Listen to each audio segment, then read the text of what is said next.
Good morning and welcome to Clay Pigeon Raceway for round 5 of the Ultimate Karting Championship. We are moments away from the superheats here at what is the penultimate round of the season, so it is all to play for. Yesterday's qualifying heats were done in horrendous conditions. The rain was falling all day, so the track is still a little wet. But the good news is for this morning's superheats coming up in a moment, it appears to be dry for now. Sun is behind cloud, but we have a drying surface. We are in for some fast racing, and it's going to be a great one, and we're bringing it all to you live.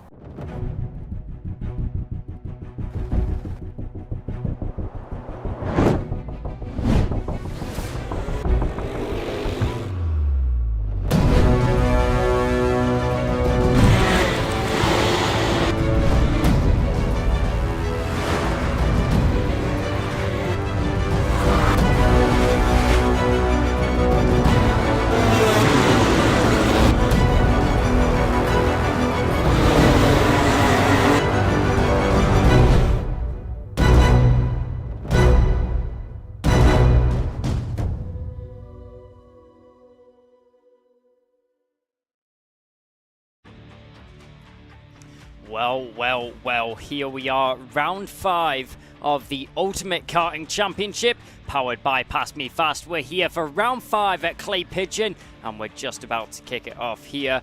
You can see on your screen, 23rd of July, 2023. The clouds are a little bit grey in the sky. It's not the best conditions we've ever seen. I'm going to be your commentator today. I'm Kai Bacchini. I will be in the box all day to provide you with all of the action and all of the drama here live from pretty much as far south as you can get in England. What a track we have here for the penultimate round. 815 meters in length, 6 turns. There may not be a long circuit or a lot of corners, but there definitely will be a lot of action. It's one of probably the oldest tracks that we've ever seen on the calendar. This track was built in the late 1950s on a World War II hospital area. And there you can see the forecast for the day. It's looking to be overcast with clouds. Hopefully the rain can fend off, as it definitely wasn't the best conditions yesterday, and we can hopefully veer away from that. But it is looking to be light winds and very cloudy the majority of the day. Maybe we'll see the sun just peeking through at a few moments throughout. That will be fingers crossed from everybody here and all of the drivers, especially in the paddock. If you're watching along on YouTube, watching along on Twitch, make sure to get your messages in for your supporting drivers and tell us who do you think is going to be taking away the crowns in each category here for round 5 of the Ultimate Karting Championship at Clay Pigeon. So it's definitely poured out to be a very interesting day. We're going to have 6 superheats to start off the morning, then we'll have a short lunch break, and then obviously the main event, we're going to have our 5 finals, which everyone is going to be gunning for. We had a few heats yesterday, and I would like to say there's a few surprises here and there, but for the majority, it will be the same names up at the front end. Kai Hunter put on a great performance in the heats yesterday. You cannot take it away from him. He was winning in dominant style in his second heat, won by 2.77 seconds over Thomas Wood in second position. Then if you have a look at the final senior rotax heat, once again on top, it's Kai Hunter by 1.4 seconds this time, taking away the fastest lap with him as well. So we'll have to keep an eye on Kai Hunter as well. It's definitely going to be a tall order if the likes of Pierce and Bullet Carter want to catch him in the championship going into this round, as Hunter will have just extended his lead over the course of yesterday.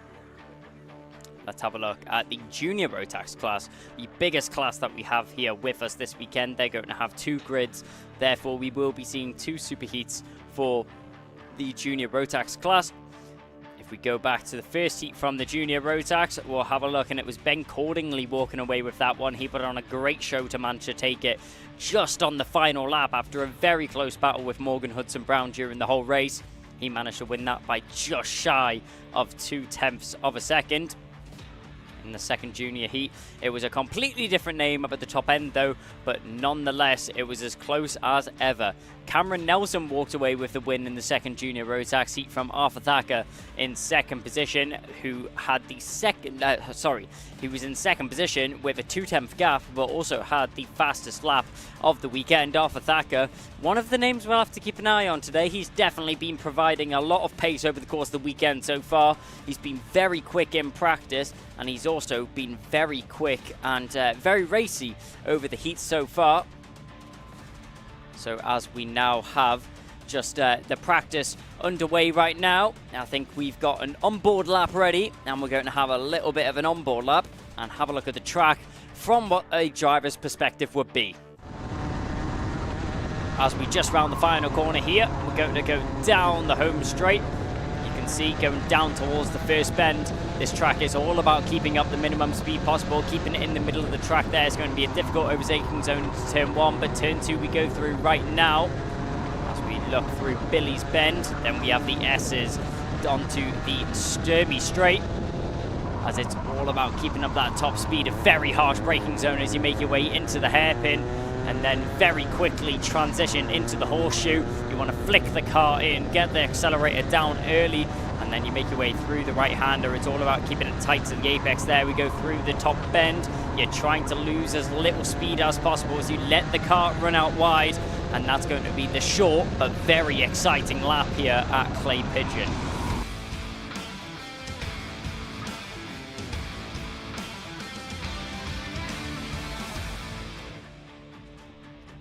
So with practice now finished, we'll get underway with our first of the superheats today. That's going to be Mini Inter. Jacob Ashcroft's going to be starting on pole position with Charlie Wolfett alongside him. Charlie Varian, Eva Morris will be on the second row from Thomas Hill, and Benjamin Lawn starting in 6th position.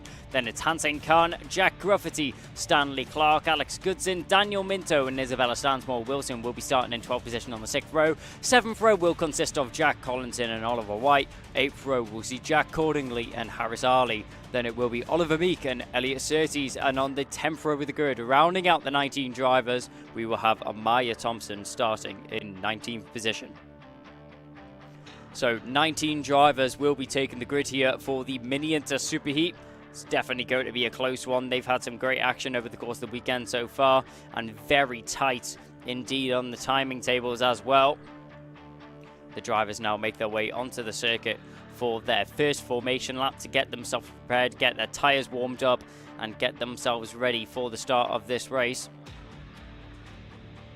I can tell you now, it's definitely going to be one of the best races possible. As the superheats, this is where you can gain a lot of points, and this is where people are fighting for the best possible position to be starting for the finals later on today.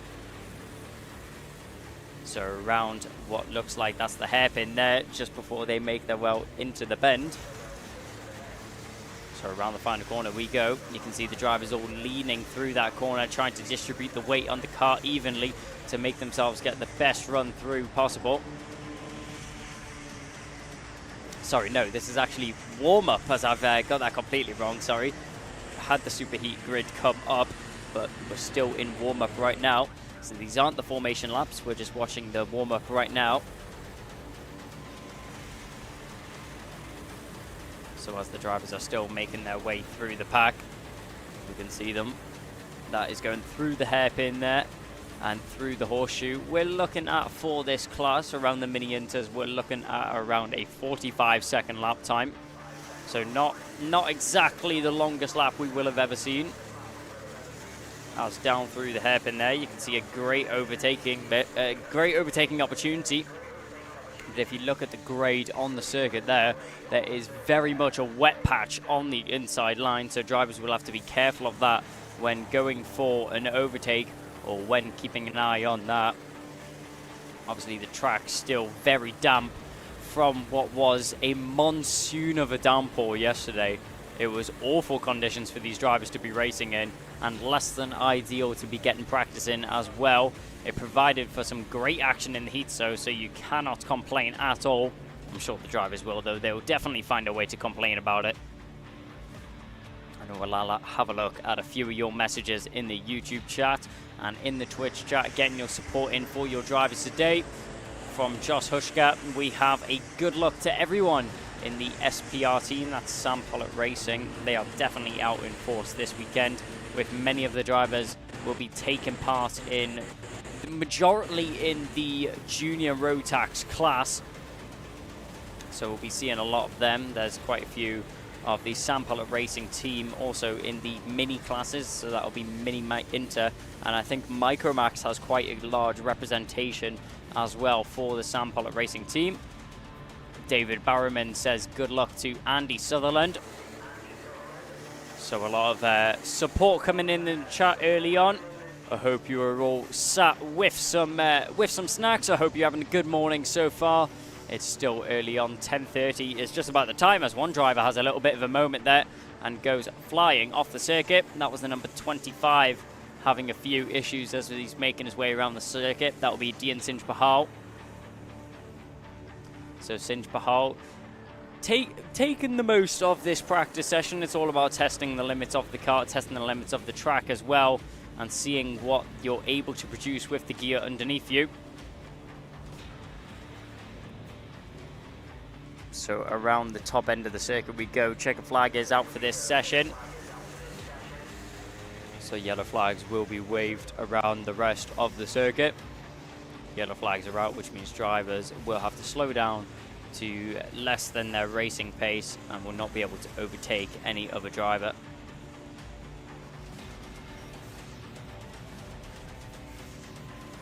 So as we watch these drivers just on their in-lap right now, we'll keep an eye on them going forwards. As with this being the mini Inter practice session. Sorry, no, this is not the mini Inter practice session. This is Micromax warm-up. Next up will be the mini Inter Superheat. So the grid that we've seen before will be for this race coming up.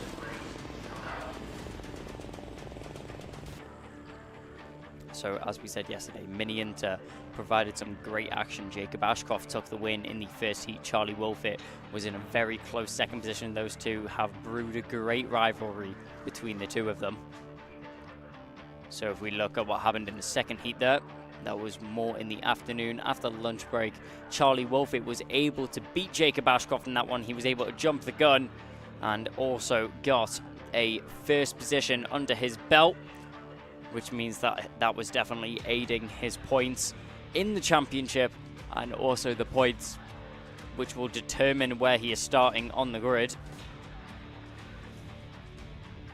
So we look further down mini into Heat 3. We see a different name. It wasn't going to be Charlie Wolfett and it wasn't going to be Jacob Ashcroft. It's actually going to be Charlie Very. So Charlie Very walked away with the win in the third heat. It was a great job from him to get himself up in the fighting order and up contending for those race wins that would consist of the 3 heats we had yesterday for mini Inter.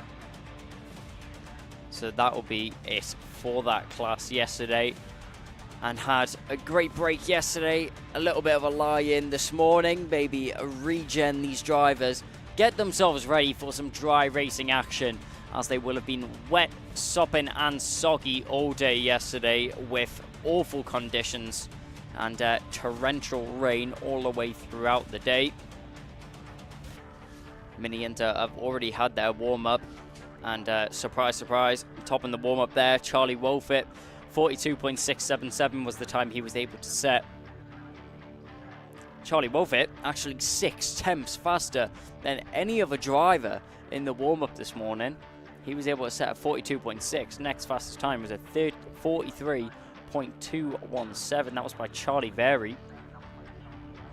I wonder what happened in that session to Jacob Ashcroft, because Jacob Ashcroft not looking like his usual self of 44.047.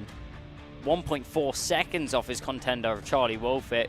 Not the type of form that we'd expect from Jacob Ashcroft. You'd normally expect him to be within a tenth or quicker than Charlie Wolfett in the race. Surprised to see that, but we'll have to wait and see what happens in this superheat. Obviously not an ideal situation, maybe not the best confidence booster going into this one, but you'll have to make do with the situation at hand. Remember, warm-up is not long sessions though. Maybe there was just an issue there for Ashcroft. Maybe got caught up in a little bit of an incident, wasn't able to set a flying lap that he would have hoped for. We have Kian Leonard in the chat here saying good luck to Team JDR. Team JDR with 4 or 5 karts providing action for them this weekend. We are shy of one of their main senior rotax drivers, Lucas Ellingham, who'd normally be looking to compete up at the front end, has decided not to race this weekend as he is racing elsewhere. But one driver in the JDR team that we'll have to keep an eye on, who had a great race last time out in Wigan, Lizzie Mentia, managed to pick up a podium in the super final, 3rd position, also got driver of the weekend. So let's see how she's able to perform this weekend. We'll have a look at the junior rotax heat results. Let's see if there was any surprises here or there, as junior rotax did have 5 heats yesterday. Heat 5 results have just came out. Ollie Stevens was the one walking out on top. Lizzie Mentia, who we've just been talking about, managed to go from 28th to 7th position. So definitely proving she has the pace to be fighting up at the front end. But the super heats and the heat and the finals, definitely a large challenge and a completely different battle to what you will have been used to in the racing. Good luck to all. That's what you love to see. You love to see people supporting all drivers. Charles Darkin has a good luck to all there in the YouTube chat. As Jack Philpott says good luck to Macaulay Austin, number 28, racing in the senior rotax class. Senior rotax will be taking to the track later on. Mini Inter will be our first super heat. Then it will be Honda Cadet and the 2 junior rotax classes. Senior rotax will be the penultimate super heat, then Micromax will finish it off before lunch break. And then obviously the same order, but we move into our finals. Looking to be done with the day at around 3:15. I think we were a little bit late starting off, so maybe around 3:25 is the time where racing is finished. So plenty of action for you guys to witness here today, and plenty of entertainment for everyone at home watching along. If you're enjoying what you're seeing, make sure to give the stream a like and the Alpha Live YouTube channel a subscribe as well. And make sure to press the notification bell as well, as you will be notified with any other racing events that Alpha Live is covering and anything that will be going on. All of the action will be provided to you live from all of the events that Alpha Live cover. There's a good luck to Bobby Lee in the Junior Max. That's from Max Smith Racing. A lot of drivers getting a good luck in the juniors and senior classes. Obviously juniors and seniors being the biggest classes that we have here this weekend. So not a surprise that there is a lot of support coming in for them. But I'm interested to see, everybody watching at home, if you could let me know, what is the one class that you're most excited to see take to the track? Who do you think is going to provide the best action out here on the circuit today?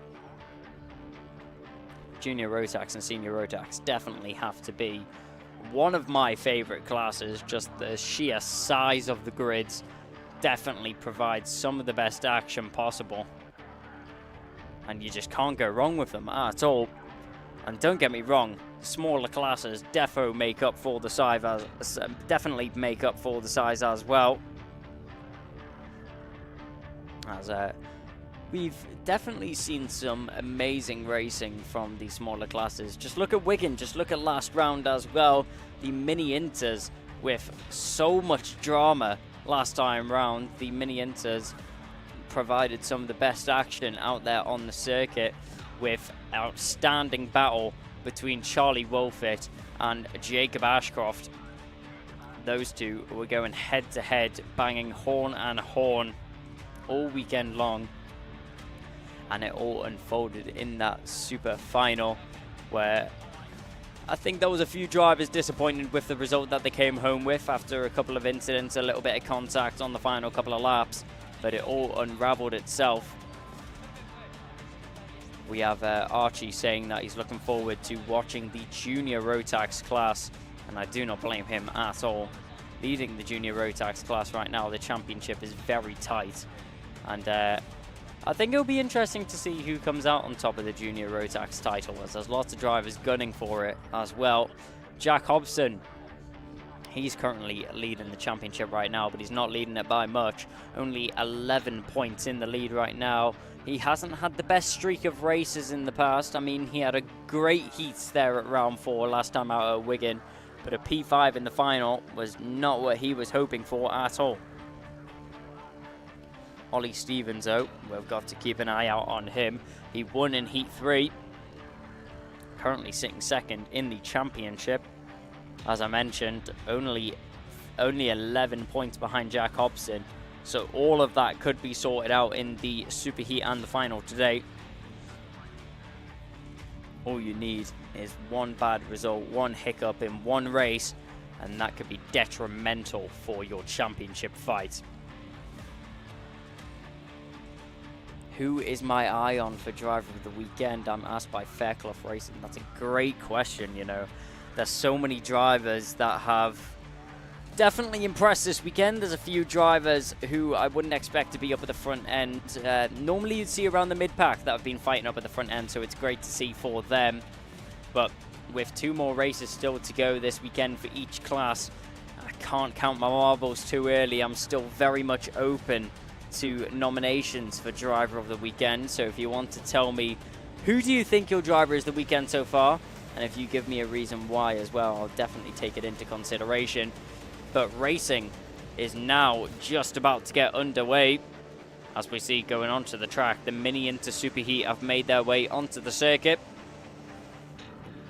I think we should get a recap of the grid before the drivers get underway.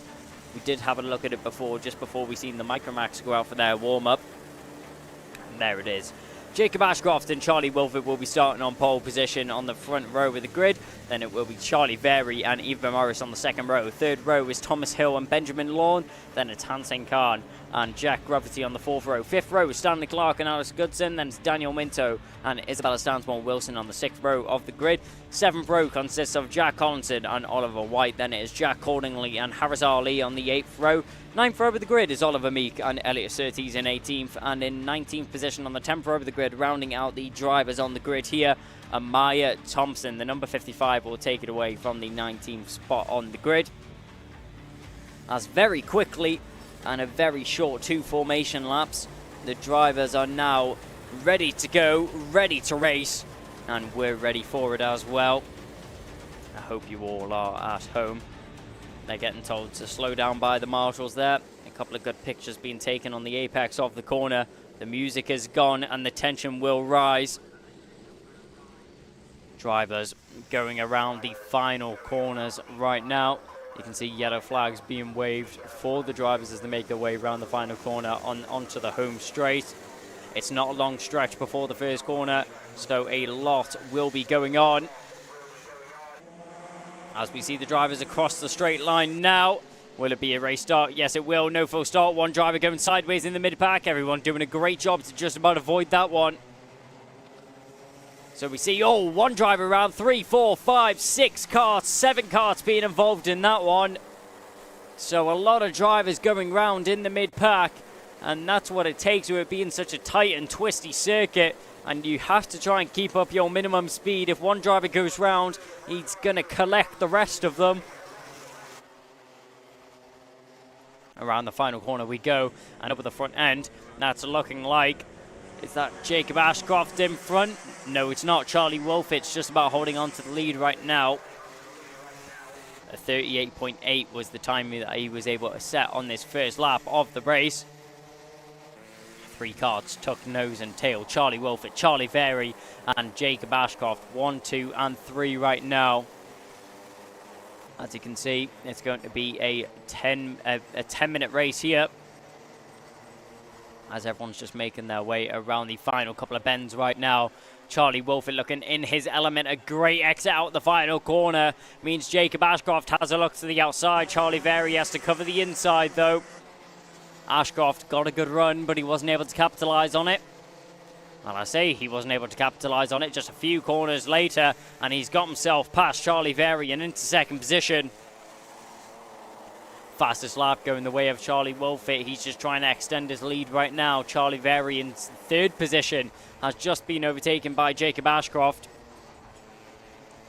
It's great to see there the variety in lines being taken by the drivers. Charlie Wolfett out in front right now, definitely taking a lot wider and more sweeping lines than the more abrasive lines which we see from Jacob Ashcroft. Great exit out of the second corner there. He gets himself into the lead of the race. Nothing Wolfit could do to stop that one. Wolfit tried to go middle of the track, tried to cover it off, but it just means that he got an awful exit out at the second bend, and means that Jacob Ashcroft was able to sneak down the inside going into turn 3, as he now gets himself into the lead of the race as well. Bit of a mistake there coming out the final corner. You can see Jacob Ashcroft just drifting wide. Sorry, Charlie Wolfit just drifting wide there. Loses a little bit of time to our race leader now of Ashcroft as we went through the first couple of bends.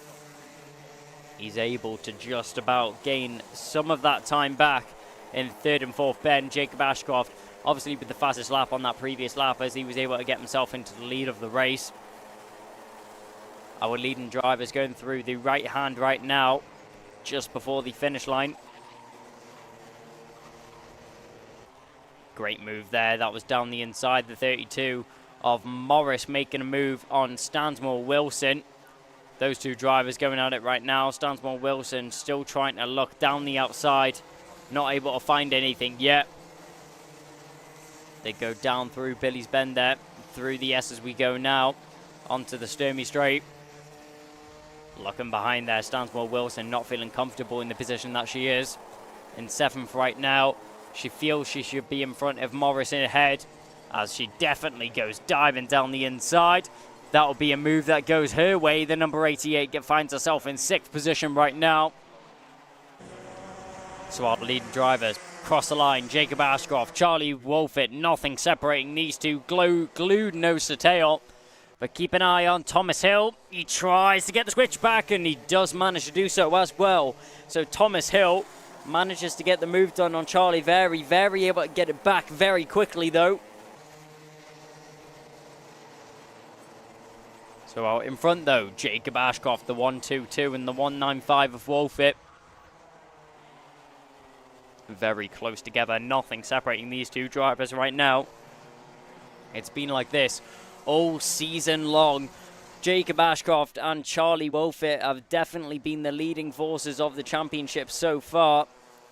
They've been putting on a show for us all season long, and it's coming down to the latter stages of the season, and this is when the tension is starting to rise between these two. Charlie Wolfit proving to be the faster of the two drivers right now. Even though he's in 2nd position, he picks himself up the fastest lap of the race. But just mere hundredths separating the lap times in these two drivers. We'll see when they cross the line once again. It's a 37.06 there from Jacob Ashcroft, but Charlie Wolfit at 37.189, just a 10th and a half off the back of Jacob Ashcroft. That will be quite a substantial amount that he'll lose on that previous lap, but he manages to gain it back, has a look to the inside. Ashcroft has to cover there going into the hairpin. So after the hairpin, we now go through the horseshoe. And Ashcroft, just about keeping out in front right now. The Synergy driver and the Lando Norris DHR driver keeping it together. We spoke to Ashcroft earlier on yesterday. He said he was feeling confident. He hasn't drove this track since he was in the Honda Cadet class. So a bit of an adaptation which Ashcroft has had to make, but he's made it very quickly. He was he was going to be happy with the pace, but it's just not enough right now as Charlie Wolfit manages to make his way into the lead of the race. He says, now it's my turn. Now I'm going to lead from the front of the pack. And Charlie Wolfit manages to get himself out in front of the race right now. Jacob Ashcroft, nothing he could do to respond to that overtake. But as I was saying before, on the Friday and on the Saturday, Ashcroft said he was very content with the pace, and a great move there. Just manages to slip down the inside and picks himself a place through Billy's Bend. Round the hairpin we go. These two drivers side by side through the horseshoe now. Covering on the inside. There goes Ashcroft. Wolfit trying to find a way through. Nothing separating these two right now, and with still 3 minutes left in this race, there's plenty of time for this battle to unfold. as they are going to and fro, changing positions every single lap down the inside. There goes the move from Wolfit. He'll get himself back into the lead. Ashcroft's not going to sit around for long, though. He may go down to second position for now, but I would not be surprised in the leading couple of corners if he now goes for a bid for the lead. All this battling, though. Jacob Ashcroft and Charlie Wolfit swapping positions every few corners. Oh, and that's an off there. That's the number 77 that's had a few issues. That looks like that's Jack Cordingley that's went off. So Cordingley has went off the circuit. It looks like his race will unfortunately be coming to a close. He may be able to get restarted, but even if he does, it'll be down at the back of the pack.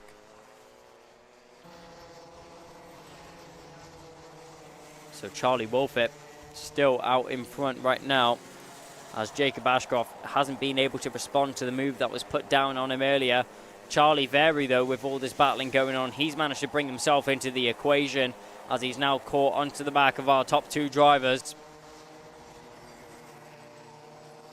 So we go through the horseshoe there. We're having a look at the 91, the SPR driver of Jack Collinson, as he's making his way through the field. Collinson currently sitting in 9th position, so points on the board for him.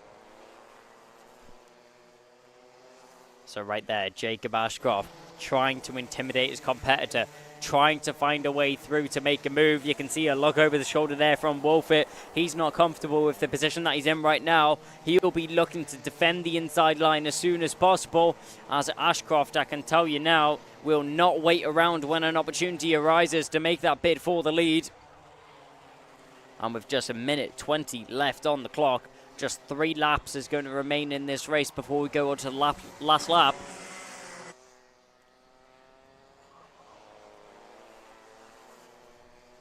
Wolfit just about covering the inside line there. Parks it on the apex, glues it to the inside line. Now look over the shoulder there from Ashcroft. He realises that he's made a little bit of a mistake there on the exit of the corner. Loses a little bit of time, gives a bit of breathing room there to Wolfit as they make their way around the circuit. Look over the shoulder there from Wolfit as he sees Ashcroft pin his nose to the inside. He knows he'll go for it, and yes, he will. Running wide, there goes Wolfit. A hand in the air. He clearly feels there was unjust contact as Ashcroft makes his way through into the lead of the race. Wolfit still has another 2 laps to gain that back, though. He's not going to give it up just yet, but now he has a lot of pressure from Charlie Very. The number 73 is all over the back of the 195 right now. So Wolfit goes from pressure to even more, as Charlie Very's now hunting for a second position, if not higher.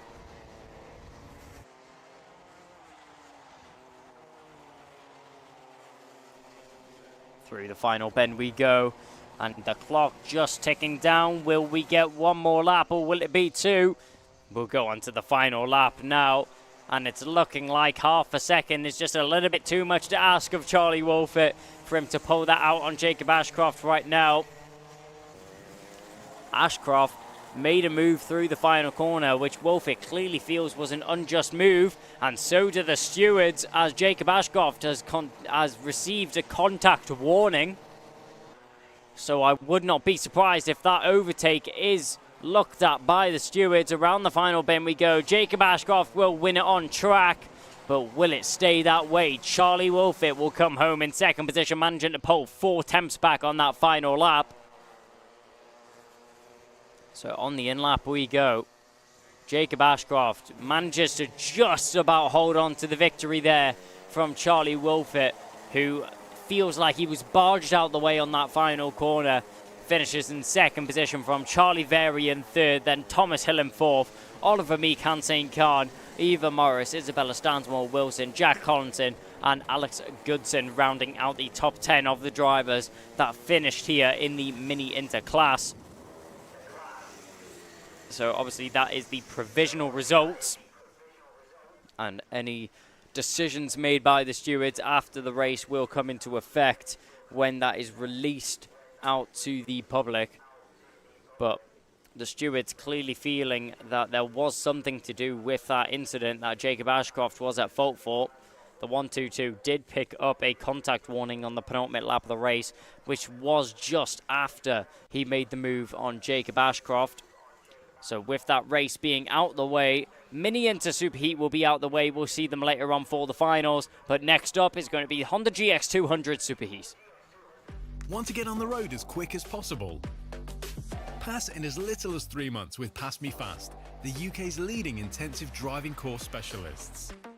A PassMeFast course is the fast and hassle-free way of getting your licence. Plus, our 100% money-back guarantee means it's all risk-free. This isn't your average driving course. We've revolutionised how Britain learns to drive with our fast-track test system, modern learning methods and flexible monthly payment options.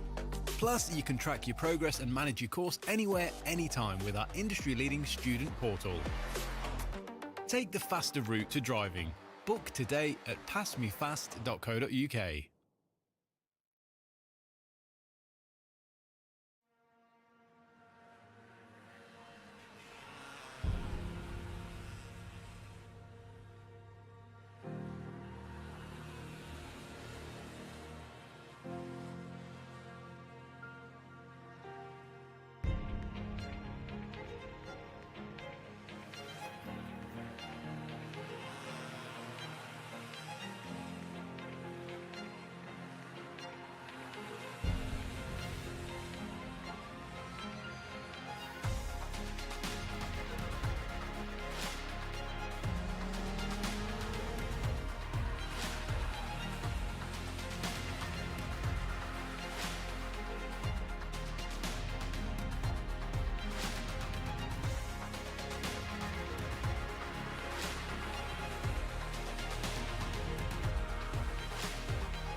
Honda GX200s now make their way onto the circuit for their race in the morning. We'll have a look at the grid here. Theo Bradshaw will be leading it away from Ryan White on the front row. Then Ed Spain, Ashley Haas, Alfred Matthews, then Ethan Cozens on the third row of the grid. With Charlie White and Ollie Thompson on the fourth row, the fifth row will consist of Luke McGow and Ralphie Branscombe. Then it will be Ayrton Rye, Trevelin Sansom. Then it will be on the seventh row, Andrew Sutherland and Layla McNeish. Rounding out on the eighth row of the grid in 15th position, it will be Nikita Roberts. So that is going to be the 15 driver grid here for Honda GX200. As we see the drivers line up on the grid, and we will go racing now. Honda GX200s, the only ones that will be taking part in a standing start this weekend long. And what a start it was off the front row there from Ryan White, as he manages to already extend himself a lead of the race. So through the S's we go, and down onto the back straight as we go through the hairpin and soon into the horseshoe. Drivers squabbling for position all the way through the field right now as they go side by side, using all of the track available to them. One driver trying to go all the way around the outside of the horseshoe. That's definitely a brave choice of an overtake. So around the final bend we go, and across the line our screens will update. Ryan White leading by 7/10 of a second already from Theo Bradshaw in second position and Ed Spain in third. We'll have to keep an eye out on this one as we see going through the S's right now. And through the hairpin as well we go. Ryan White, will he be able to hold on to this lead, or will it slowly be chipped away there by Theo Bradshaw in second position right now? Pointing forwards, trying to work together with the driver in behind is the number 27 there as we go through the field. That looks like that was Alfred Matthews and Ollie Thompson trying to work together as they fight their way through the field, trying to gain any possessions if possible. Theo Bradshaw picks up the fastest lap of the race on that previous one by just 0.03 of a second over Ryan White, who's leading the way right now. So not much changes in terms of the gap between the two of them. So round the final couple of bends we go. That's the hairpin and into the horseshoe. Diving down the inside. The 71, he goes for a move on the 72. Will he be able to hold on to it? Yes, he will. What a move there from Ethan Cossins on Ed Spain. Cossins just making his car as wide as possible. Talking about wide and going completely off the track is Ashley Haas. As he makes a big mistake there, does Haas. So Haas definitely not the line that he would have been hoping for. Tries to get the switch back there on Ed Spain, but it doesn't quite work out for him. As we go down through the hairpin right now, Alfred Matthews currently having the fastest lap of the race as well. Our leading driver is going through the horseshoe as we're looking at Ashley Haas right now under pressure from Alfred Matthews in 6th position. So Alfred Matthews looking for every opportunity possible available to him to get past Ashley Haas, the number 17 for the Zip Cart.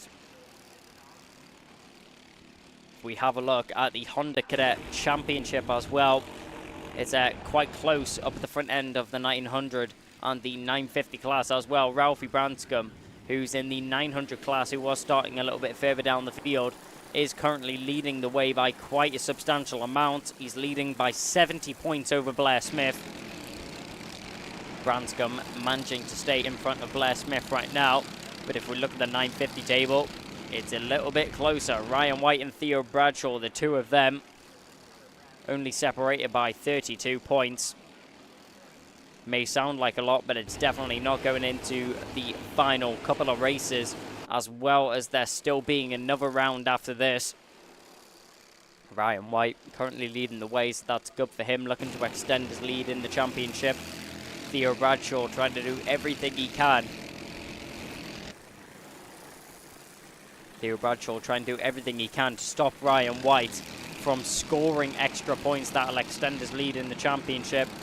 This battle is really heating up here right now, as we're seeing Alfred Matthews, Ashley Haas, and Ed Spain battling it out on the circuit. Ethan Cousins, the leading of this pack right now, just trying to hold on to the position that's available to him, trying to hold on to 3rd position. As a little bit of a bump through the corner there, puts him off center and puts him out of position as well. Ed Spain just ran into the back of Ethan Cousins, and that killed all of his momentum, meaning that Ashley Haas was able to slip through into 4th position. So Ashley Haas gets his way through, and he'll make his way up into 4th as well. Ed Spain will drop down into 5th.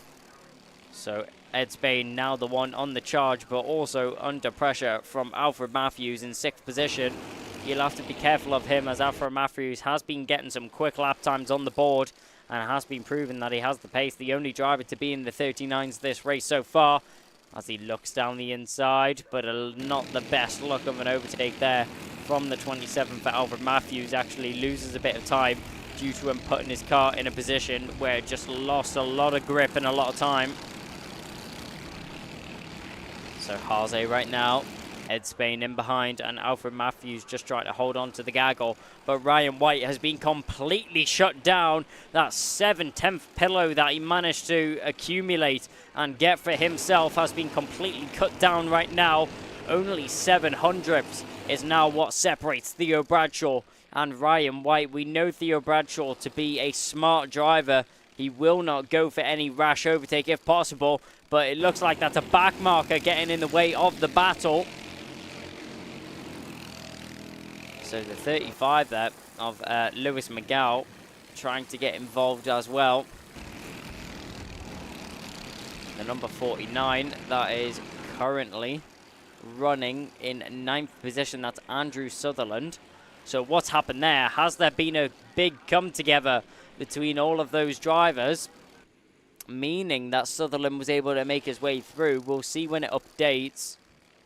No, Andrew Sutherland has been able to get himself in at 7th position, as McGow, Thompson and Branscombe lose out on that battle.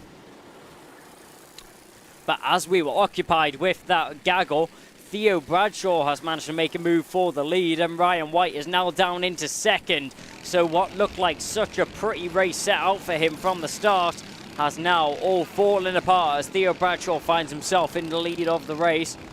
Ryan White obviously just not able to respond to the pace that Bradshaw's putting down on the circuit right now.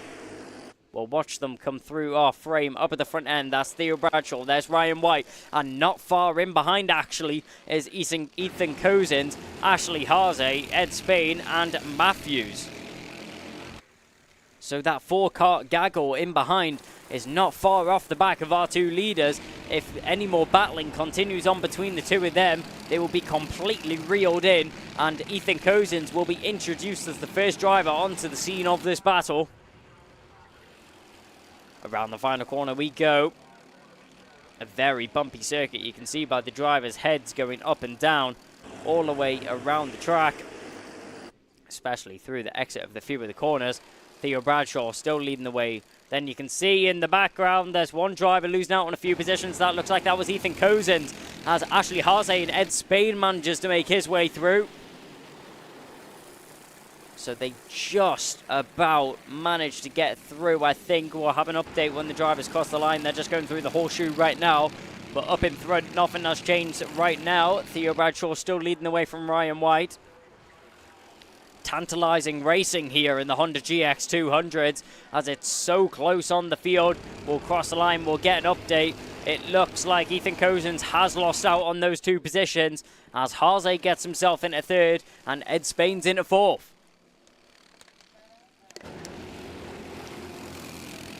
So Ryan White right now looks over his shoulder, also looks to the inside of the circuit. Thinks not to go for the move though, as Theo Bradshaw just trying to focus on the track ahead of him. He's trying to do everything possible to extend his lead if available to him. But Ryan White just glued to the rear bumper there of that Zip kart, the number 43, not able to pull away from the LMM kart. Tap on the helmet there. Theo Bradshaw signals there to Ryan White. Let's work together. Let's push away and let's try and get away from this battle in behind us, because anything that we do, they will be reeled in and they will now be invited to the party. So Ashley Haase clearly got fed up of waiting in behind Ethan Cozens. Wants to take matters into his own hands and now finds himself in the lead of that train of drivers, as they'll try and push onto the back of our leading 2. But it just looks like the gap that they've established is a little bit too much for them to pull down in the space of a mere 2 laps. As we cross the start-finish line now, Theo Bradshaw still just edgingly in front of Ryan White right now. Through the S as we go, we find ourselves on the Sturmey Straight. 47, Ryan White looking right and left, but there's so much going on in the battle behind. We can't take our eyes off it, as Ashley Haase looking safe right now, but you can see Ed Spain in front gets a little bit of a nudge in the first part of the horseshoe and then loses out there to the 27 of Matthews. So it looks like Matthews there just managed to gain 1 position. Did he lose out on it again in the final bend? I couldn't quite see there, but down the inside. What an opportunistic move there from Ryan White as he finds himself in the lead of the race once again. It's deja vu from the start, but Theo Bradshaw's now all over the old bumper. He has to go through the wet patch of the circuit. He'll now have detrimental grip as they go through the hairpin and the horseshoe. He'll pin it to the inside white line, but a great run through the second part opens the door there for Theo Bradshaw as he slips through into the lead of the race. 1 more bend to go. Can he hold on to it?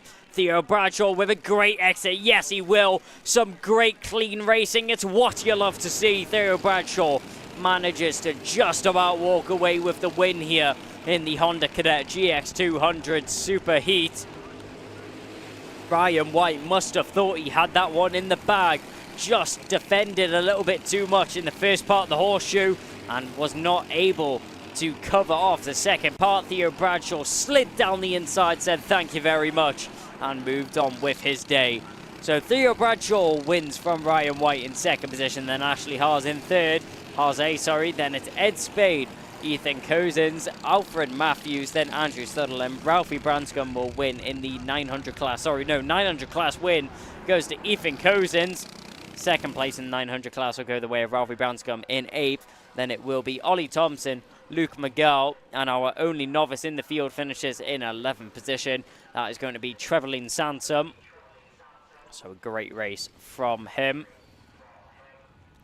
So, 2 races down, 4 more to go. Honda GX200 is now crossed off the list, and we swiftly move on to our first of the 2 superheats for this class. It's Junior Rotax Superheat A up next.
So the biggest class here this weekend is now going to take to the circuit. Junior Rotax Group A will go out for their superheat. And our driver of the weekend last time out, Lizzie Mentia, will be on pole position from Zach Turner on the 2nd spot of the grid. Archie Buttle and Alexander Cole will be on the 2nd row. And then it will be Jarek Metters from Charles Green in 6th. 7th will be John Brown, then Ollie Wise, and on the 5th row it will be Ben Cordingley and Jack West, then Joshua Whitcomb, Adam Wooden, then it will be Lewis Goff, Joseph McCannon, Nicholas Ellis, then it will be Daniel Kirkpatrick in 16th position. 9th row of the grid will be Theo Palmer and Freddie Ingram on the 10th row. It will be Ollie Hughes and rounded out by Alex Lynn, then it will be Benjamin Baker, then Caden Higgins, George Spilsbury, Kenneth Cordell, and 25th and final position, it will be Ethan Head, taken away from the final spot on the grid. So, Junior Rotax now make their way out onto the circuit for their 2 formation laps. That will be done very shortly there. And Lizzie Mentia, what an end to the season she's looking to have. I mean, what looked like to be not the most hopeful start to the season, she's definitely brought it back up and in her favour as well. The number 50 has been fast and charging through the field, proving that she can fight up with the big dogs. So around the final corner we go. Another driver, which has had a great weekend so far. I see one driver off in the background, slamming their steering wheel, having an issue with the car. I wonder who that was.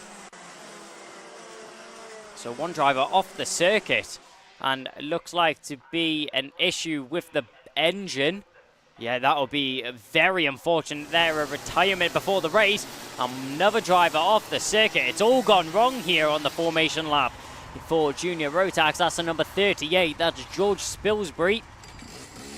Spilsbury will manage to get going again, though. But one driver walking away from their kart there, or is that another one? Is that 3 karts that we've had come off here on the formation lap?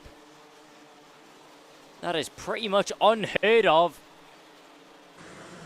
But nevertheless, issues galore here for Junior Rotax. What would you expect any less? All of the action unfolds here in this class.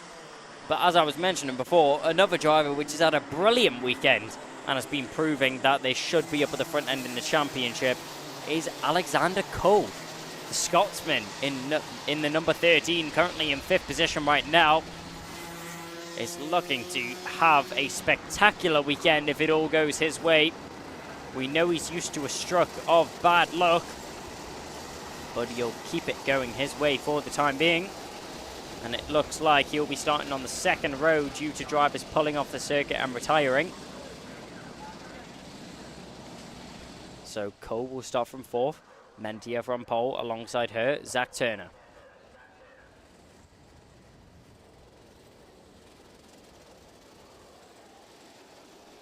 Around the final bend we go. Revs will now rise. Will we go racing? First time round, we accelerate around the final corner. Green flags fly and we go racing. Sorry, no, that's not a green flag. It's not, well, it is a green flag, but it's not the green flag that we want to see. This is the green flag with a yellow V. It's a false start here for the Junior Rotax Superheat A. So maybe the nerves just getting a little bit to the drivers up at the front end of the grid. And they will hopefully manage to get going again next time round. Drivers obviously feel that they're racing, but on the screen here we have the false start flag. I'm not quite sure what's happening here because drivers obviously feel that they're racing, but it's a false start on the live timing.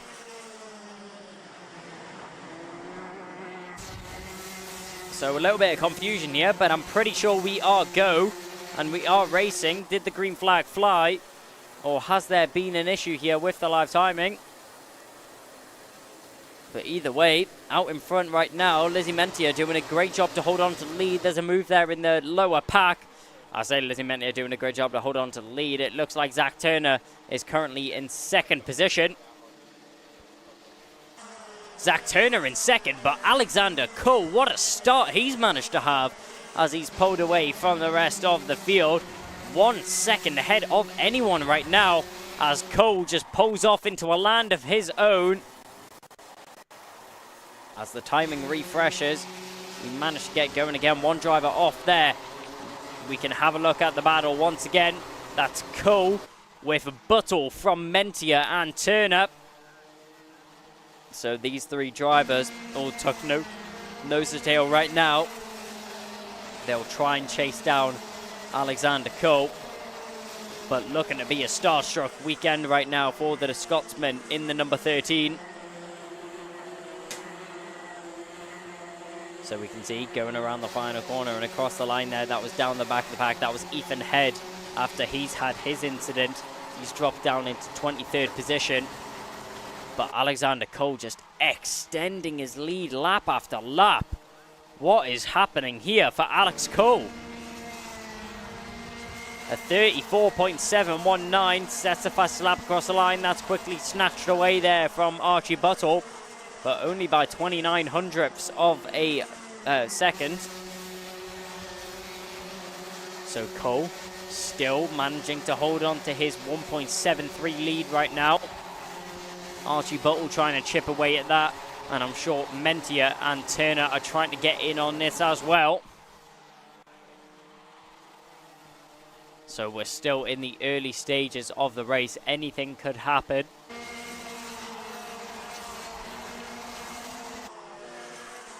As we go forwards, all of the drivers now crossing the line, starting to calm down a little bit from the chaotic start that we had here for Junior Rotax. It was initially called a false start, then a race start was called just a few moments later, so a little bit of confusion was made here in the commentary box. So Alex Cole still holding on to the gap that he has right now. Him and Archie Buttle setting very similar lap times, lap after lap, and this is where the gap starts to change. 2 tenths has been cut away there by Buttle, as it's now 1.59 is the gap that we see going the way of Alex Cole. So we still see the drivers toe and tail here. That's the 77 and the 92 battling away. That's Green and West. So Charles Green just about holding on in front of Jack West and Jarek Meters right now. Jarek Meters there, running what looked like a metal rear bumper. That's rare to see here in the junior rotax class. Obviously preferring a little bit more grip on the rear end of his machine. But the gap, Alex Cole just about staying the same right now.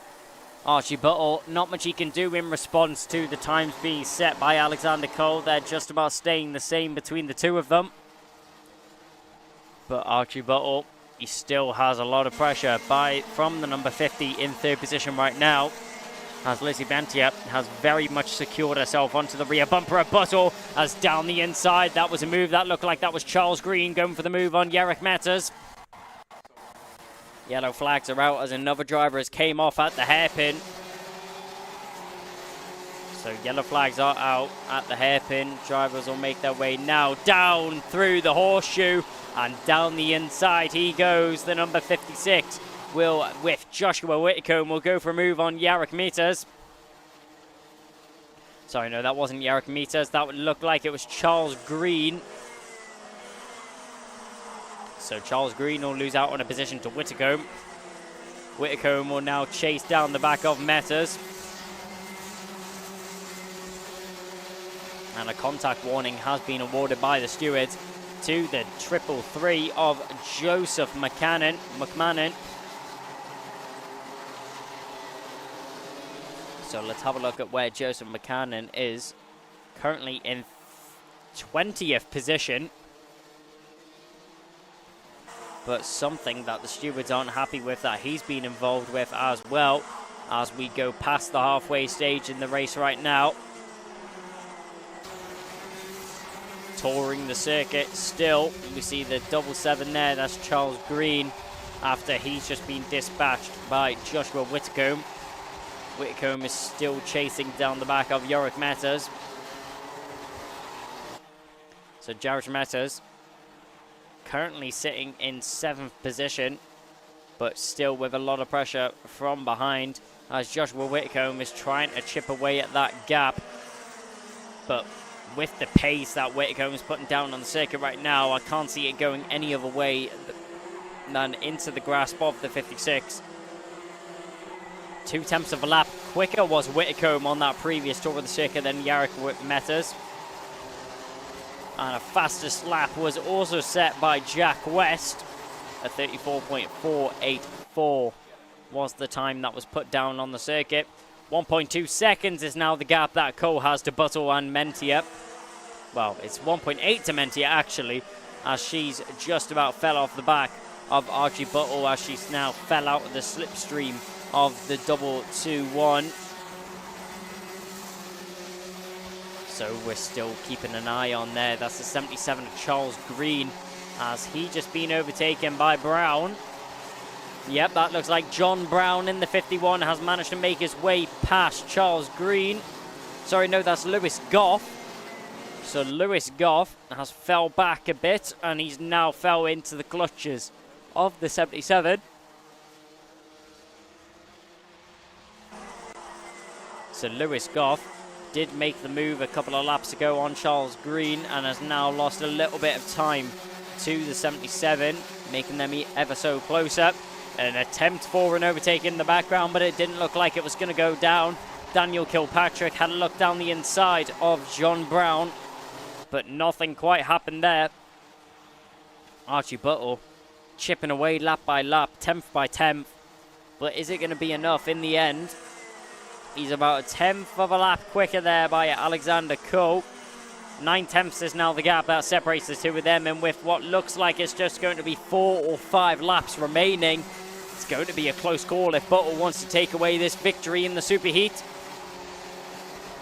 This superheat obviously being the final race that all of these drivers have before they make their way into the final. For a lot of these drivers, it's all about securing the best starting position possible for the final. But for quite a few of them, this will be their last chance survival, fighting for points to try and secure themselves a position in the final. Nevertheless, the best starting position possible. We had a look right there. It's down the inside A great move there from Lewis Goff. He'll manage to pull it off on Joshua Whitcomb. Sorry, no, that was a move there from, it may have been Whitcomb on Metas. We'll get an update when the drivers cross the line, though. But one driver made a great move into the S's. And yes, it was.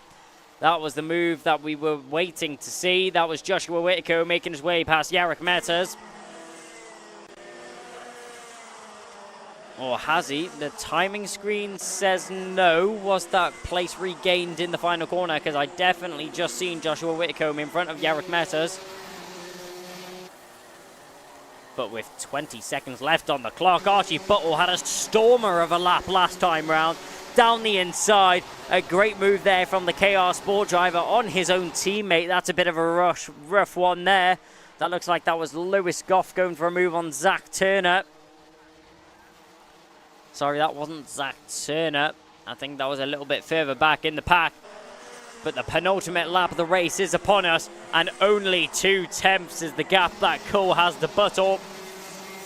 So what was 1.8 seconds has dwindled away over the course of the lap, and is now just a smidgen of a margin between our top 2 drivers. 2 tenths of a second. Nothing separates these 2 drivers, especially going into these final 2 laps, when Buttle is going to be on the absolute attack, and he's already done it. Buttle's got himself into the lead of the race after a hard-fought race so far to even catch on to the back of Alexander Cole. He has never given up over the course of this race. But Alexander Cole, will he be able to pull it back in the final couple of corners? There's still nose and tail, but I don't think it's going to be possible. Archie Buttle, a relentless race for him, and he will cross the line first. A great storming drive there by the 221. You'll cross the line in first position, and still a brilliant result there for the Scotsman in second position.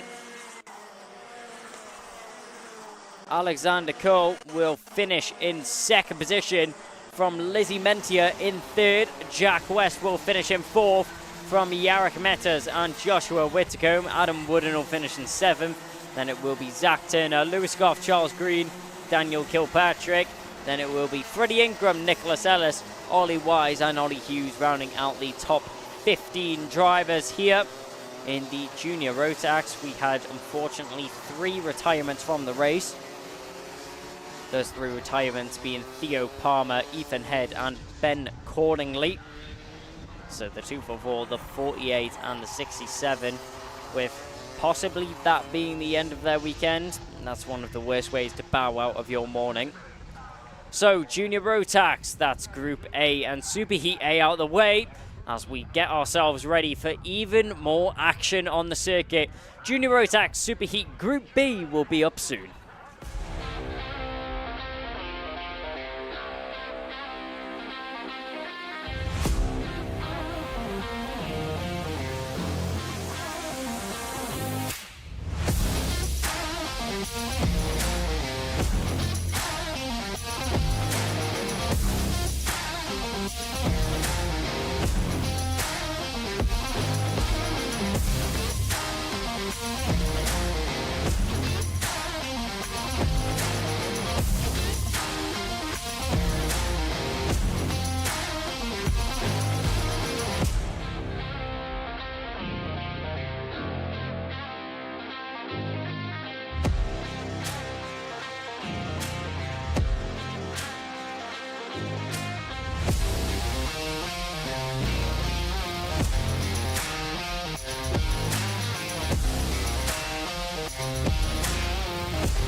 So with one group out the way, only one group remain of this class. Junior Rotax Superheat B are making their way onto the circuit.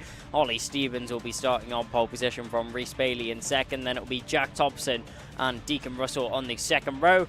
Arthur Thacker and Jack Hobson on the third row, there from Cameron Nelson and Harry Gilbert. Then it will be Zane Quaker, Addison Smith, Morgan Hudson Brown, Jared Fox, Whiteley, Casper Tomilevsky, and Ellie Baden in the 7th row of the grid. 8th row of the grid there will be August Rabber. Then it will be Harrison Whitcomb, Finley Buck, Joel Dixon Cohen. Then it will be Emily Cooper and Ewan House on the 10th row of the grid. The 11th row will consist of Elliot Powell and Henry Cameron. Then the final and the 12th row of the grid will be Jensen Pritchard and Oliver Grundy. So 12 rows of drivers, 24 drivers onto the track, will be taking their way around the circuit for their laps right now. As we just look at the overview, the drivers have made their way onto the Parc Fermé grid right now, and they'll get themselves ready for the start of this race. It won't be long before we see this get underway. Everybody now making their way through the horseshoe, and around the final bend we go. The drivers up at the front just weaving, trying to warm up their tyres, trying to get themselves ready for the start of the race. So around the final bend we go, and down the home straight as well. Revs rise, acceleration out the final corner. Do we go green this time round? A bit of a scrappy start there, and it looks like we will. So going through the S's there. Ollie Stevens just about holding on out in front right now as he dives down towards the hairpin, followed by Reese Bailey in second position and Jack Thompson in third. Not much separates these drivers up the front end. One driver going for a haywire move into the first of the horseshoe complex. That looks like that may have been Harry Gilbert in 11th position. Number 14 there of Arthur Thacker trying to find his way through as well. After not the start he would have been hoping for, started a little bit higher up and now drops down into 8th position. Drops down 3 places on just the first lap of this race. A look to the inside there from the LN driver of Cameron Nelson. Nelson currently sitting in 4th position. Ollie Stevens leading the way with a little bit of a gap there to Jack Thompson and Reese Bailey in 2nd and 3rd position. You can see him behind. Head down to the steering wheel. That's Cameron Nelson, the number 44, with Deacon Russell tucked in behind him. Into the first right bend we go. Down towards the S's as well. And onto the back straight, going down towards the hairpin. Goes our leaders down the inside. That's a move there from Cameron Nelson. Sorry, no, that was Deacon Russell making a move on Cameron Nelson. So Cameron Nelson will drop down into 4th. Drop down into 5th, sorry. Getting everything muddled up here as the number 44 loses a position to Deacon Russell. So Cameron Nelson drops down into 5th, sorry, as it looks like Jack Thompson and Jack Hobson have managed to make their way through as well. Jack Hobson not showing up on the timing of the table right now. He's currently in 4th position on the circuit. So a mistake at the timing tower. Jack Hobson is currently finding himself in 3rd position as it looks like he's been able to make a move on Deacon Russell on this lap. So no, Deacon Russell is still there in 2nd position. Reese Bailey in 3rd from Jack Thompson, but down the inside, that's going to be of a switch up. That's going to be Reese Bailey making a move there. The number 99 gets himself into 2nd position as Deacon Russell drops down into 3rd. Around the hairpin we go and into the horseshoe. Ollie Stevens sets the fastest lap that time round as he just extends the lead that he's already secured over the rest of the pack.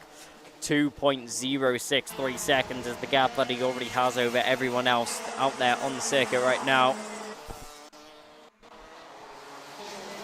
So Ollie Stevens, you can see there with the substantial lead that he's been able to assert over everyone else. Reese Bailey currently sitting in third position as Deacon Russell's managed to find himself back into second. So Deacon Russell will now be the driver that's set with the role of leading the charge to try and catch on to Ollie Stevens. So Reese Bailey was in second position, clearly doesn't feel comfortable in that third position right now. He doesn't want to be the one where this pack catches onto the back of him. I'm sure if Reese Bailey gets an opportunity as they go through the S's and down towards the airpin, and if an opportunity arises, I'm sure Reese Bailey will look for that second position. A multitude of contact warnings are being handed out as well, going to the number 36 of Harry Gilbert, the 199 of Harrison Whitcomb, and one also going to Finley Buck as well, the number 313. So 3 drivers picking up warning flags on the same lap. Maybe there's been a bit of an incident there. So Ollie Stevens still just pulling away from the rest of the field right now, looking to be a couple of tenths a lap faster than anyone else.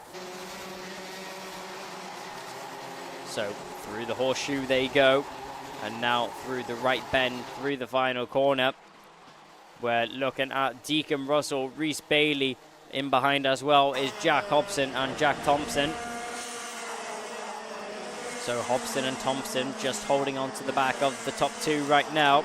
Sorry, the top 2 in that battle, being second and third overall, as Ollie Stevens has checked out into a league of his own. Down the inside, a look for a move there, but nothing quite coming of it.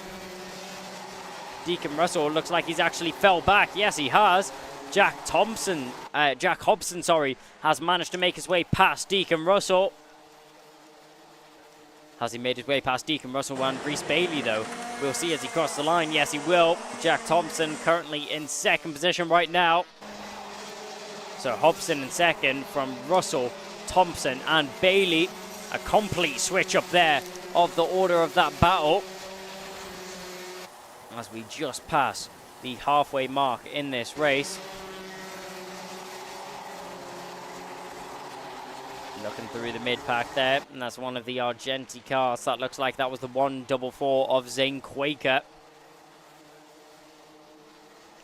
Just in behind Reese Bailey there is very close in the rest of the field.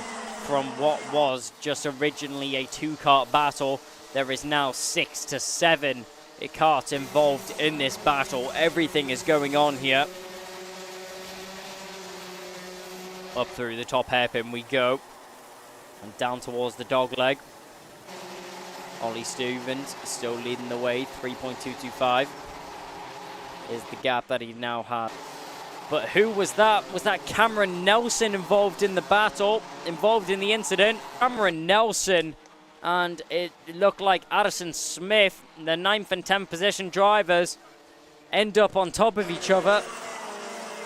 And that will take them both out of the race as they tumble down the order. You'll see on your timing screen, they now find themselves in 23rd and 24th, the last positions on the grid.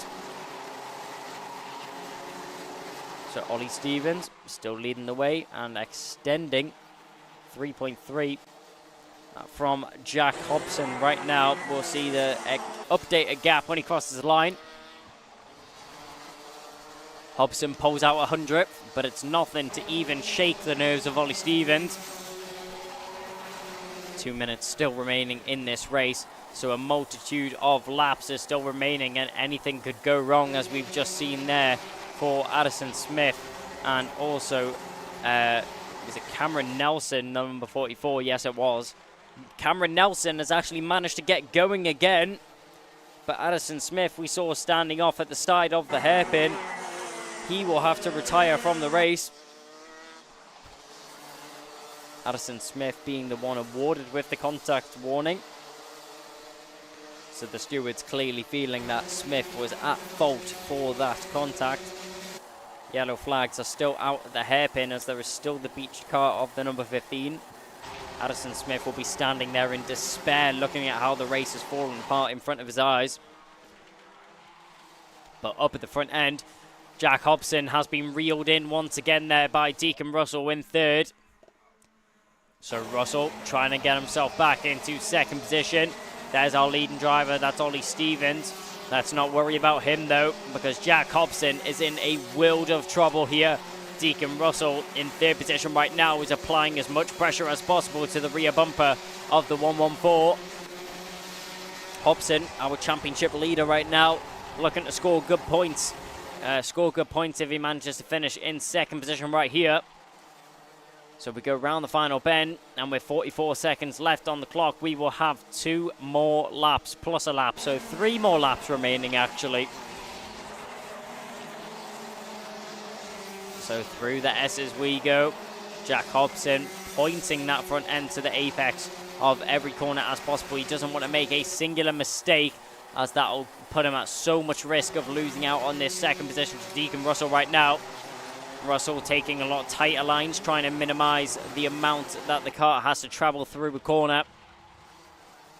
Jack Hobson, though, trying to break away, but Deacon Russell looking latched onto the rear bumper of that car right now. And as the clock ticks down below the 10-second mark, this will be the penultimate lap of the race right now. Deacon Russell looks behind him. So Russell looks behind him. You'll see Arthur Thacker. Arthur Thacker a little bit too far behind, though, to be involved in this battle unless something changes. Thacker has been shown that he has the pace to catch on to the back of Russell by actually 0.3 of a second a lap.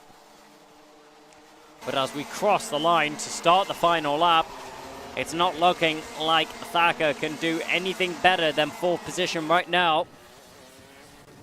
So Ollie Stevens will still lead the way right now from Jack Hobson and Deacon Russell, who has a little comfortable gap of about 0.7 back to Arthur Thacker in behind.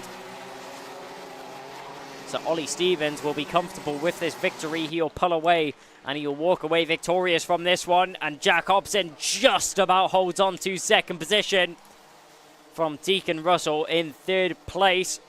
Arthur Thacker in 4th will come home with some great points on the board for him.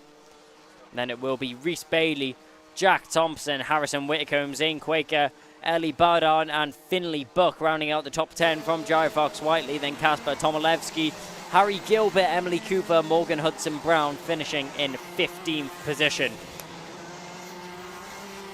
So with all of the drivers now classified in position, and with only one retirement being the number 15 of Addison Smith, after having contact with Cameron Nelson, they both finish in 23rd and 24th, but Smith being the only retirement throughout the field. Ollie Stevens will walk away victorious from this one, and he'll be in the best position possible going into the super final later on today. So that's it there for the junior rotax classes, and just 2 more races this morning to go underway, and the next one and the penultimate of these superheats to go underway, senior rotax, will be up next. Want to get on the road as quick as possible? Pass in as little as 3 months with PassMeFast, the UK's leading intensive driving course specialists. A PassMeFast course is the fast and hassle-free way of getting your license. Plus, our 100% money-back guarantee means it's all risk-free. This isn't your average driving course. We've revolutionised how Britain learns to drive with our fast-track test system, modern learning methods and flexible monthly payment options. Plus, you can track your progress and manage your course anywhere, anytime with our industry-leading student portal. Take the faster route to driving. Book today at passmefast.co.uk.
So as we now move on to a new class we'll be taking to the track for the first time today.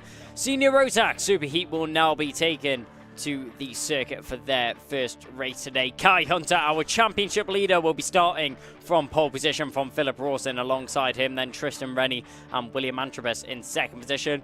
Then it will be Angus Scrivener, then Alex Moody, Lewis Halliday, Pearson Bullock Carter, Oakley Pryor and Stephen Duncan rounding out the fifth row of the grid. Then it will be Oliver Duffel, Jack Lilly, Leo Purchase, Theo Frederick and Thomas Wood, George Hunter. Yesterday for the senior Rotax, it was, I think it's fair to say that there was definitely one driver who stood out, and that being our championship leader of Kai Hunter.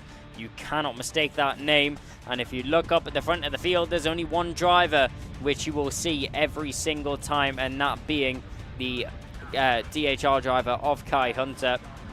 He's been dominant all season long, and nothing changes when it comes to Clay Pigeon. Kai Hunter currently leading the championship by over 80 points. And that actually being, sorry, no, just shy of 80 points. 79 points now after Tristan Rennie had quite a strong day yesterday with that win in Heat 1. But the drivers will now take to the circuit for their Superheat, have their first of the two formation laps, and then will very soon get underway racing. So Kai Hunter on pole position. He'll be looking to take it away from the front row, and he'll be looking to take the win on top of that one as well. Tristan Rennie, the closest driver to him in the championship standings, will be trying to battle from the second row of the grid, as joining Hunter on the front row of the grid will be Philip Rawson, the number 29, who is currently fourth in the championship. And also very close behind Pearson Bullock Carter. Only 11 points separates those two. So Rawson still on the charge for third in the championship. Our drivers form up very late, and Hunter still feeling the need to warm up his tyres a little bit, so you'll get a bit of weaving done before they find themselves going around the final bend. So on the front row there, and the number 29 of Philip Rawson, you can see him pinching his fuel pipe. That's to try and stop an overload of fuel reaching the engine. So down the home straight we go. Do we go green first time round? Yes, we do. Race is underway, and as a lot of drivers are battling for positions in through the first two corners, there's not a lot of track 454, and that is seen there through the chicane as a couple of drivers going up. Everyone just about staying on the ground, though. No drivers going over, and everyone getting going again, facing in the straight direction. And oh, one driver riding on top of another there, the number 24 having an issue. Due to the angle, couldn't quite see what cart he was on top of. But we'll look back to the front end, down the inside, diving in there goes Angus Scrivener as he'll make a move on William Antrobus, the driver that's new to the senior Rotax class, as Battenberg flags are out. So Battenberg flags are out as there's an incident on the circuit. Not quite sure what the Battenberg flag is for. I think it may have been for those two drivers to get going again that were involved in the collision earlier on, which ended up with two carts on top of each other.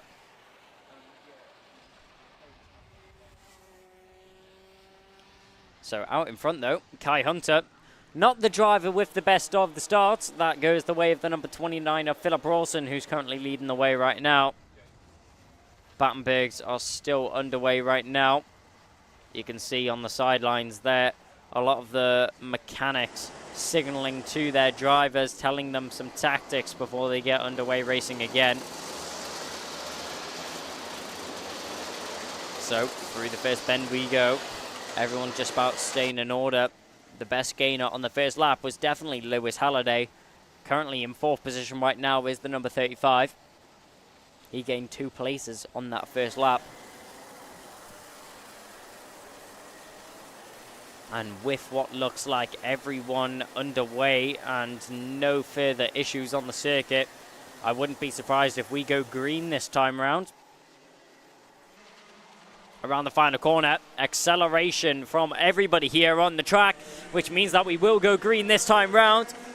Rawson gets a little bit of a jump over Kai Hunter, but Hunter's still sticking in there. He's going to have to keep an eye on Tristan Rennie, who's very close onto the rear bumper of him as they make their way through the S's now.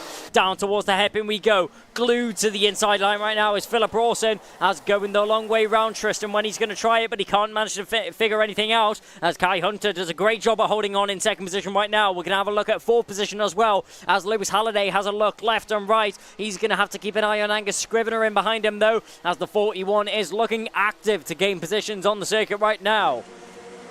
Philip Rawson, the number 29, out in front. Kai Hunter, very hungry in behind, and losing out right there is Tristan Rennie. Nearly loses out on a few positions there to Lewis Halliday. Halliday actually loses out to Scrivener, as down the inside, Hunter makes the move, and going down the inside trying to follow through. Tristan Rennie, is he able to do so? No, he isn't, but the number 41 is, that's Angus Scrivener. He finds himself in second position now, so Hunter into the lead, Scrivener into second, and it's all banzai through the field as Rennie's dropping all the way down the pack. He's being shuffled like cards in a deck, going all the way down the field right now. Tristan Rennie, that was a lap to forget for him as he goes from second down to 11th position in the blink of an eye, the snap of the finger, and he is gone. Kai Hunter still leading the way right now. Angus Scrivener in second position, breathing down the neck of the DHR cart right there. And Philip Rawson, as well as William Antrobus. What a battle from him. What a moment from him. He's managed to find himself in a podium position right now, as he managed to just about stay out of the chaos of that battle. Kai Hunter covering the inside line. He's not giving up any chances. He doesn't want to give up the inside line, but giving up the inside line and taking advantage of it. There goes William Antrobus into second position, the newly wedded driver here in the senior rotax class, the 157. This is a debut to believe. What a race here from the young'un, as he's now in second position right now, fighting with the big dogs. He's up at the front end, challenging Kai Hunter for the lead of the race right now. If you're looking behind him, you can see that number 29 of Philip Rawson currently in third position, as he's managed to get past Angus Scrivener as well. Down the home straight we go. Kai Hunter still leading the way, just about, as still 5 minutes on the clock. A chaotic start to the race, and I don't see the end of it finishing any other way. So, we take a breather now. It all starts to calm down a little bit. This is the calm before the storm, the midpoint of the race where everyone's just about getting settled in their karts. So down the home straight we go. Kai Hunter still leading the way there from William Antrobus in second. Philip Rawson in third from Jack Lilly, Lewis Halliday, Leo Purchase, Oliver Pryor, Angus Scrivener. Tristan Rennie's managed to fight his way back to 9th. Then Oliver Duffel winds himself up in 10th position. A contact warning went the way of Tristan Rennie just 1 minute ago. So on that previous tour of the circuit, something that the stewards were not happy with, Tristan Rennie picks up a warning flag. So down the home straight we go. Kai Hunter still leading the way from Antrobus. Rawson in third, Lilly in fourth. They go through the S's and down towards the hairpin. A little bit of breathing room between all of these drivers. No one quite close enough to go for any overtaking or offensive maneuvers so far. And the closest being Angus Scrivener to the back of Oakley Pryor. So Oakley Pryor just about holding on in front of Angus Scrivener right now, as Scrivener's trying to fight his way back through the field, as he lost out on a few positions with that chaotic moment a couple of laps ago, where Rennie just got shuffled all the way back to the back of the pack, as he found himself momentarily in 11th position from what was a comfortable second. But he's not comfortable anymore is the number 5. He's going to have to fight his way back through the field. Scrivener's going to try and follow as well. So Kai Hunter still leading the way. 4.5 tenths is the gap that he's managed to assert over William Antrobus in second position.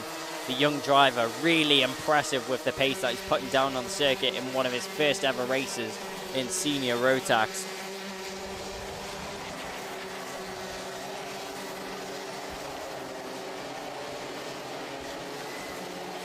So everyone just finding their way through the field. And if we look to the championship right now in round 4, we'll keep an eye out for everybody taking part.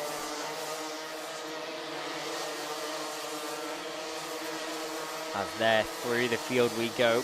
Kai Hunter 0.6 of a second back to Antrobus in second position. Antrobus just not able to contest with the pace which is being asserted there by Kai Hunter. And with this actually being William Antrobus' first ever round in the senior rotax class, it's impressive to say the least. Nothing more that the young gun could have performed in this superheat. Was able to capitalize on a great moment where other drivers would have seized up, trying to think too hard about the decisions. It's second nature there to William Antrobus as he instinctively went for the right part of the circuit and got himself into second position right now. 1 minute 30 remaining on the clock, so not long left for these drivers to find themselves in their finishing positions. Hunter crosses the line there from Rawson and Antrobus and Rawson. The 157 from the 29 right now in second and third position. You can see down the inside a dive of the century there from Philip Rawson, who looked like he was momentarily 4 or 5 tenths back from Antrobus. Sends it under braking as he was very brave down the inside into the hairpin. Rawson will find himself cooked up in second position now, and Antrobus drops down into third. 2 more laps remaining in this race. Sorry, 3 more laps remaining in this race is +1. But Kai Hunter under no stress at all. This is just another test session here for the number 95 DHR driver. Our championship leader will be extending his lead with the points that he accumulates over this weekend. Philip Rawson in second position, led by the 2 SPR drivers of William Antrobus and Jack Lilly. Now, the question is, will Lilly go for a move on Antrobus when the opportunity arises, or will Lilly try and work together with his teammate in the 157 to try and catch on to the back of Rawson and maybe even Hunter? But this is the penultimate lap of the race. The next time our drivers cross the line, it will be the final lap. So it's all or nothing. It's every man for himself, they say. Even when your teammates, that doesn't matter on the last lap of the race. Kai Hunter still leading the way by nearly a second from Philip Rawson. Then William Antrobus and Jack Lilly are the 2 drivers we'll have to keep an eye on. And does Lilly go for a rash move, or does he take the 4th position that he's presented with right now? It doesn't look like there's going to be many more opportunities going through the final couple of sections. Through the horseshoe we go. And what a race this was. Action-packed and drama-full here in the senior rotax superheat. Kai Hunter will come out on top at the end of it. After a start that you wouldn't have hoped for, he manages to regather himself and comes away on the top spot. Philip Rawson manages to finish in second position after a brilliant dive bomb on William Antrobus down on the hairpin in the closing stages of the race. He'll finish just in front of his teammate of Jack Lilly in 4th position. Leo Purchase will finish in 5th from Oakley Pryor, then Tristan Rennie, then it will be Lewis Halliday, Angus Scrivener, Theo Fedrick, then it will be Pearson Bullock Carter, Oliver Duffel, Jack Bate, Macaulay Austin, Stephen Duncan, rounding out the top 15 drivers for here in the senior rotax class, with we have 6 unfortunate retirements, that being Alex Moody, Finn Smith, George Hunter, Isaac Lord, Matthew Lambert, and in 28th position, the first retirement of the race is Rafael Jesus. So 28 drivers will finish here in the senior rotax superheat. That was the penultimate superheat of the day.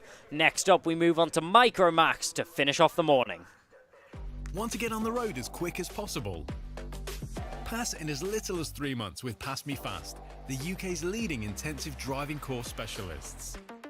A PassMeFast course is the fast and hassle-free way of getting your licence. Plus, our 100% money-back guarantee means it's all risk-free. This isn't your average driving course. We've revolutionised how Britain learns to drive with our fast-track test system, modern learning methods and flexible monthly payment options. Plus, you can track your progress and manage your course anywhere, anytime with our industry-leading student portal. Take the faster route to driving. Book today at passmefast.co.uk.